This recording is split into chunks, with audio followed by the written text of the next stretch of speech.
O título das mensagens que nós iniciamos nesse mês, o mês de setembro, é Perdoando-vos uns aos outros. E foi extraído da carta de Paulo aos Efésios, capítulo 4, versículo 32, e o texto completo do versículo 32 assim diz: Antes sede uns para com os outros benignos, compassivos, perdoando-vos uns aos outros, como também Deus em Cristo vos perdoou. Este perdoando-vos uns aos outros, que nós chamamos de perdão relacional, tem o seu fundamento no perdão que nos foi oferecido por Deus em Cristo Jesus. Então, quero convidá-los para que meditemos neste perdão que nós temos em Cristo Jesus, o perdão que nos foi oferecido por Deus. E quero meditar com vocês neste perdão que nós encontramos na cruz de Cristo Jesus, crucificado por nós, crucificado pelos nossos pecados. Quero convidá-lo para que ouça a primeira carta de Pedro, capítulo 2, versículos de 21 a 24. Eu farei a leitura nesse que é o texto base da nossa meditação nesta manhã. Assim está escrito na carta de Pedro: Porquanto para isto mesmo fostes chamados, pois que também Cristo sofreu em vosso lugar, deixando-vos exemplo para seguirdes os seus passos, o qual não cometeu pecado, nem dolo algum se achou em sua boca, pois ele, quando ultrajado, não revidava com ultraje, quando maltratado, não fazia ameaças, mas entregava-se àquele que julga retamente, carregando ele mesmo em seu corpo sobre o madeiro os nossos pecados, para que nós, mortos para os pecados, vivamos para a justiça. Por suas chagas fostes sarados. Por suas chagas fostes sarados. Quando nós nos aproximamos da cruz de Jesus, nós contemplamos não apenas aquilo que há de pior no ser humano, mas nós contemplamos o ser humano. Quando nós nos aproximamos da cruz, nós temos um retrato da essência humana, um retrato do ser humano afastado de Deus. E nós contemplamos o que nós, seres humanos, somos capazes de fazer quando nós nos afastamos de Deus. Ao chegar perto da cruz, nós podemos enxergar e podemos examinar, podemos ver exposta a maldade que habita em cada ser humano, e essa maldade é exposta sem nenhum retoque, sem nenhuma correção, sem nenhuma desculpa. É exposta, por exemplo, na cruz, na atitude dos discípulos quando abandonaram Jesus. A maldade humana é exposta na atitude dos sacerdotes, dos religiosos, em todas as tramas que fizeram para que Jesus chegasse até a cruz. É exposta na atitude de Pilatos. A maldade humana aparece na atitude da multidão, como a multidão comportou-se em relação a Jesus. Porém, um dos retratos mais sombrios da maldade que habita em nós, seres humanos, pode ser encontrado nas ações praticadas pelos soldados que ficaram encarregados de conduzir Jesus até o Calvário. Quero que você pense comigo no seguinte: os sacerdotes nós sabemos porque eles tramaram o que tramaram contra Jesus: inveja. A mesma coisa os fariseus. Nós sabemos porque Pilatos lavou as mãos. Pilatos era um político. E Jesus era um problema político para Pilatos. E ele queria passar adiante, queria livrar-se do problema. Mas os soldados, quais eram as razões dos soldados? Era obrigação dos soldados? Eles deveriam açoitar Jesus, haviam recebido esta ordem, e depois deveriam garantir que Jesus conduzisse a cruz e que ele fizesse o percurso que terminaria no Calvário, onde ele haveria de ser crucificado, e deveriam pregá-lo na cruz. Esses eram os deveres do ofício dos soldados encarregados da execução de Jesus. Era isso que eles tinham por obrigação. Mas peço que você ouça como o Evangelho, mais precisamente o Evangelho de Mateus, apresenta a conduta dos soldados quando Jesus lhes foi entregue. Assim diz: então Pilatos lhe soltou Barrabás, e após haver açoitado a Jesus, entregou-o para ser crucificado. Logo a seguir, os soldados do governador, levando Jesus para o pretório, reuniram em torno dele a corte. Despojando das vestes, cobriram-no com um manto escarlate. Tecendo uma coroa de espinhos, puseram-lhe na cabeça e na mão direita um caniço. E ajoelhando-se diante dele, o escarneciam, dizendo: salve, Rei dos Judeus. E cuspindo nele, tomaram o caniço e davam-lhe com ele na cabeça. Depois de o terem escarnecido, despiram-lhe o manto e o vestiram com as suas próprias vestes. Em seguida, o levaram para ser crucificado. Preste atenção nos seguintes detalhes. Ações de tortura física que eles deveriam praticar contra Jesus por ofício, por obrigação. Os açoites, o carregamento da cruz e a crucificação, pregá-lo na cruz. Mas veja agora, nesse texto que nós acabamos de ouvir, ações que nós podemos dizer que os soldados praticaram voluntariamente contra Jesus. Não estava no script, não estava no roteiro, mas eles resolveram introduzir no script, no roteiro: espancamento com tapas e socos, espancamento com um caniço, confecção de uma coroa de espinhos.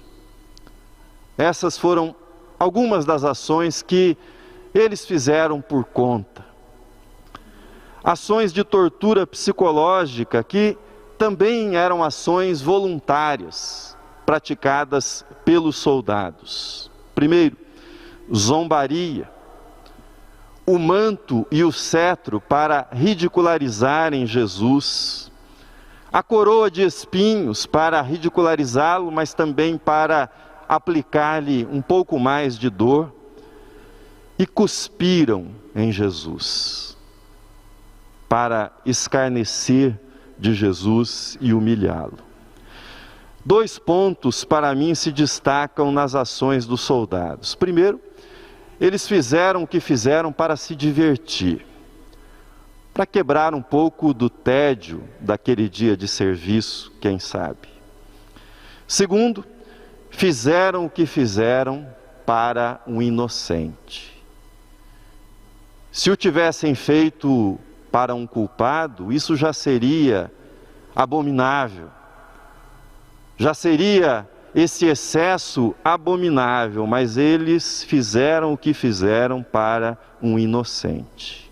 Não só para um homem que não havia feito nenhum mal para eles, mas para um homem que durante a sua vida, durante o seu ministério, havia demonstrado consideração pelos soldados romanos que ocupavam a Palestina, pois havia curado o servo de um centurião romano, mostrando a generosidade, mostrando a grandeza do seu coração, do seu caráter. Era para esse homem que eles estavam fazendo os males que faziam.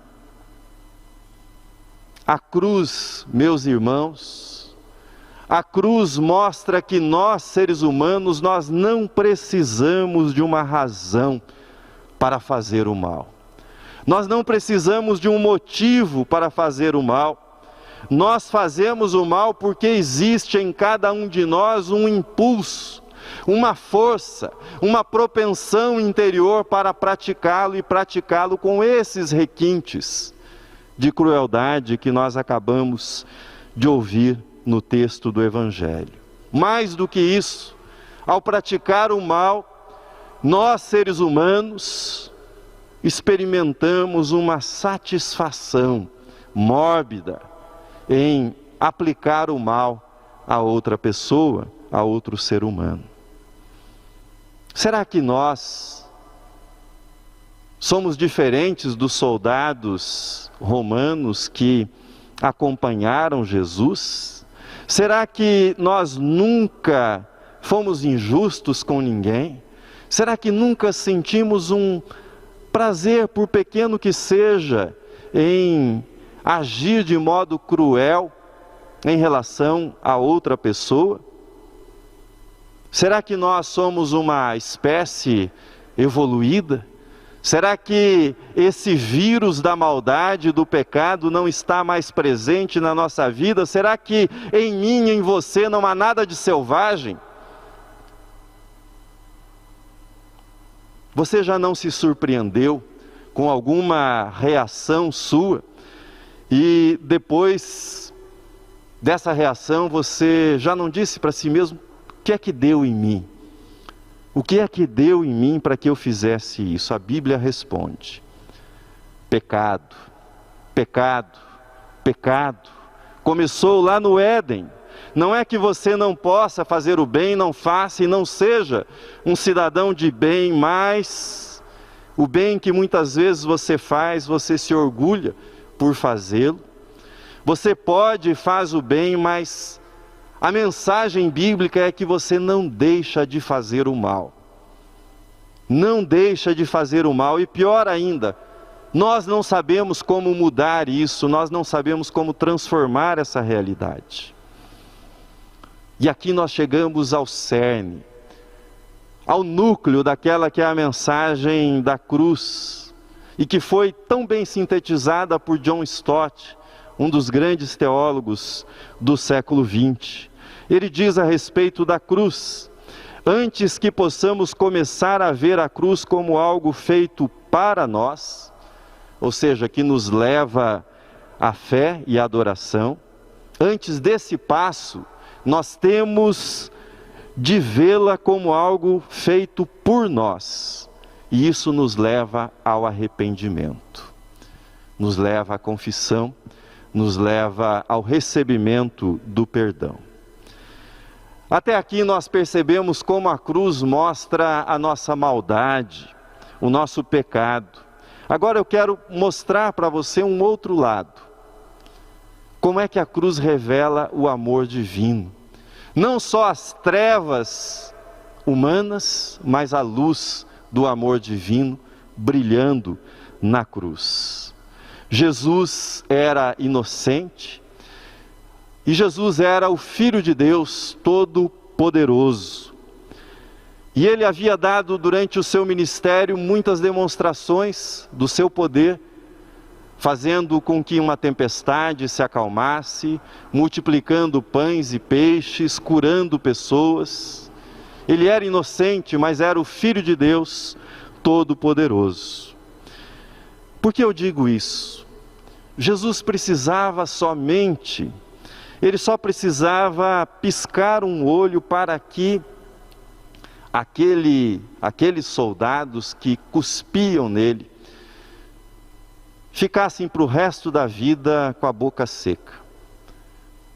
É uma coisa horrível ficar com a boca seca. Imagine ficar para o resto da vida. Seria um castigo razoável. Ele precisava apenas piscar e os músculos do rosto, da face, daqueles que impulsionavam a saliva em direção a Jesus, ficariam para sempre paralisados. Ele tinha poder para fazer isso.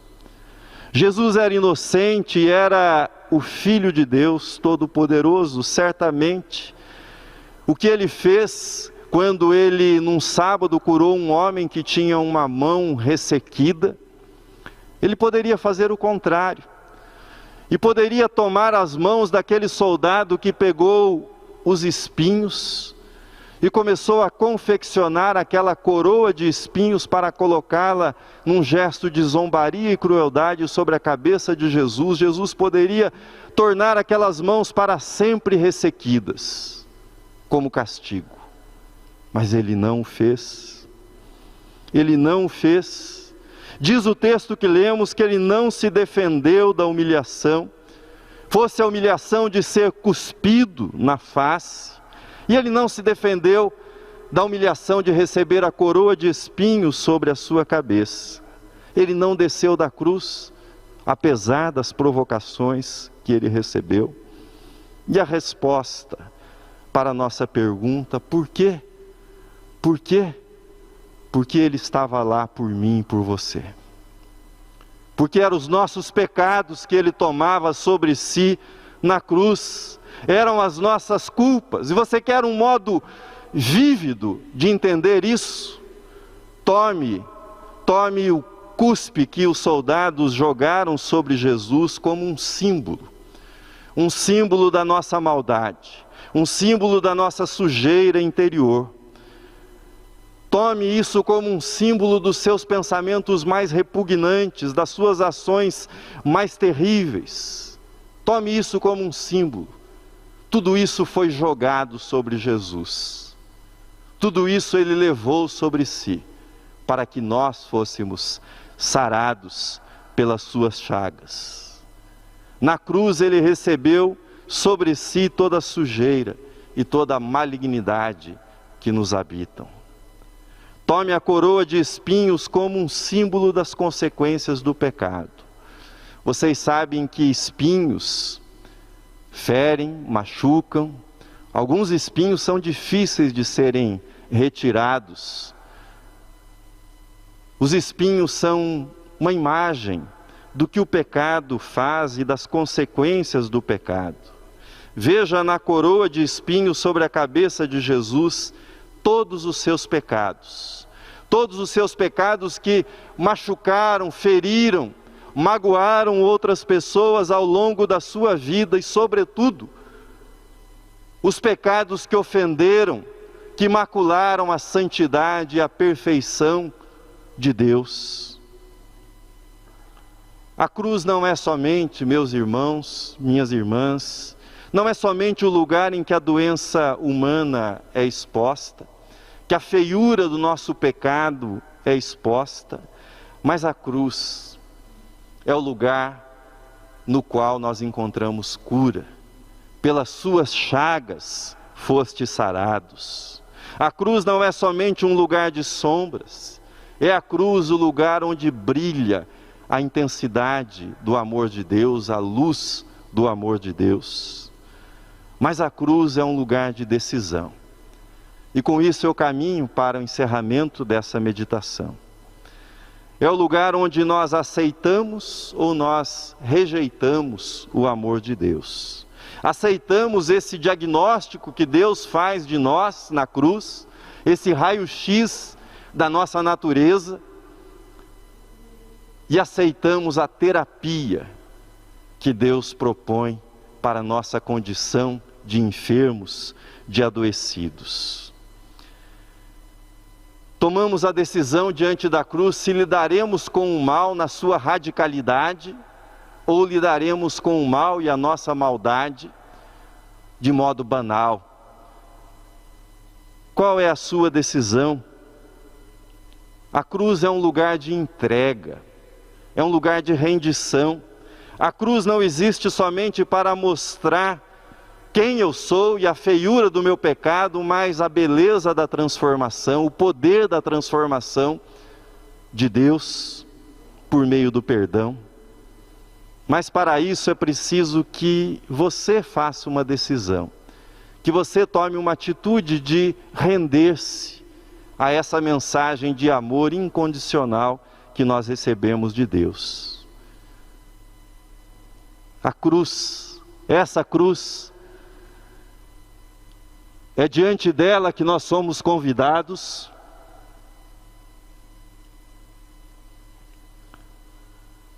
a entregar, a depositar o nosso orgulho, o orgulho que tantas vezes faz com que achemos que nós somos bons, que levamos uma vida correta, que merecemos a salvação. É diante dessa cruz, a cruz de Cristo, que nós devemos também depositar a nossa vergonha.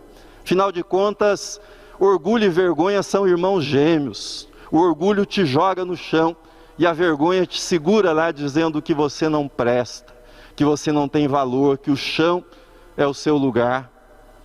Mas a graça de Deus em Cristo Jesus o segura pela mão e o põe de pé, pelo poder e pelo amor que há em Jesus Cristo.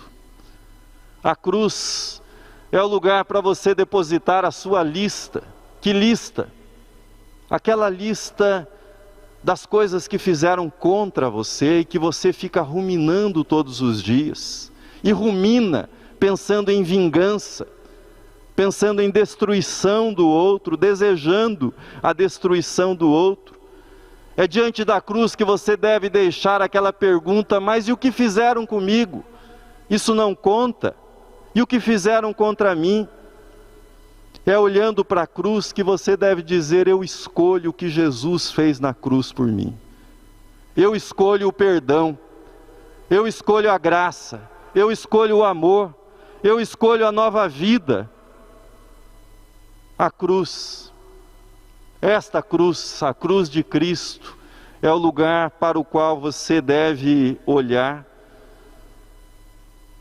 e deixar os seus pecados. Sejam os pecados do passado que o atormentam, ou os pecados do presente que o escravizam, não importa o tipo de pecado. Há perdão na cruz, há perdão em Cristo Jesus. Termino. O conde Nicolau Zinzendorf, pietista, escreveu: na cruz o mundo foi salvo de uma só vez, e qualquer que esteja perdido, perde-se a si mesmo por não aceitar o Salvador. Por não aceitar o Salvador. Que a sua decisão seja de aceitar o Salvador e levar ao pé da cruz tudo que há na sua vida. Amém.